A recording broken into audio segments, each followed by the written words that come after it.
మంతా తుఫాన్ సమయంలో ప్రజల ప్రాణాలను కాపాడిన 108 సర్వీసులు. వర్షం, గాలి, వరద ఎక్కడైనా ప్రజల సేవలోనే అంబులెన్సులు పనిచేశాయి.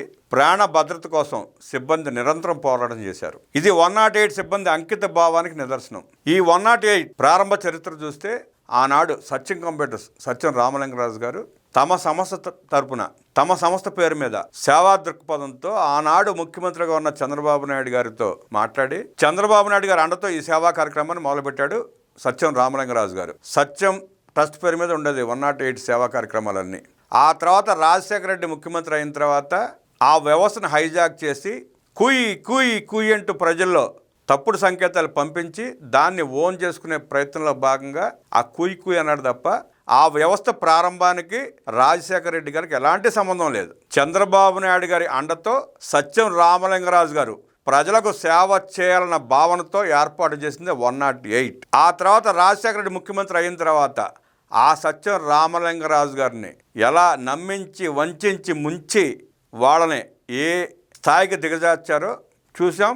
చాలామందికి తెలుసు, కొంతమంది ఉంటే తెలుసుకోండి. సత్యం రామలింగరాజు గారిని, ఆ కుటుంబాన్ని తన స్వార్థ ప్రయోజనాల కోసం, తన కుటుంబ స్వార్థం కోసం ఆయన్ని ఎలా ముంచి తద్వారా వాళ్ళు ఎలా బాగుపడ్డారో ఆ కుటుంబం ఇవాళ ఏ పరిస్థితిలో ఉందో ప్రజలు గమనించాలి. 108 అంటే సత్యం రామలింగరాజు గారు. ఆయన మానసిక పుత్రిక అది. దాన్ని అడ్డం పెట్టుకుని అయ్యా కొడుకులు ఎన్ని నాటకాలు ఆడారో మనం చూస్తూనే ఉన్నాం.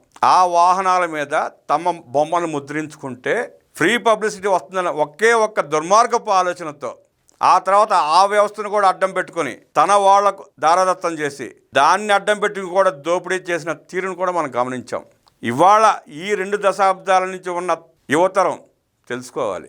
108 సత్యం రామలింగరాజు గారు. 108 ప్రారంభమైంది చంద్రబాబు నాయుడు గారు ముఖ్యమంత్రిగా ఉన్నప్పుడు.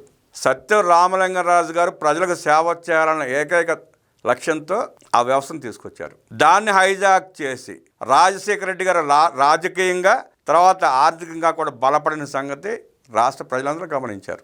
ఆ 108 మొన్న మంతా తుఫాన్ సమయంలో ప్రజలను ఆదుకుని ఎండ, వాన, తుఫాన్, వరదలో భయం లేకుండా ఆ సిబ్బంది ప్రజలకు సేవ చేసిన తీరుని ప్రజలందరూ అభినందించారు. మనం కూడా అభినందిద్దాం.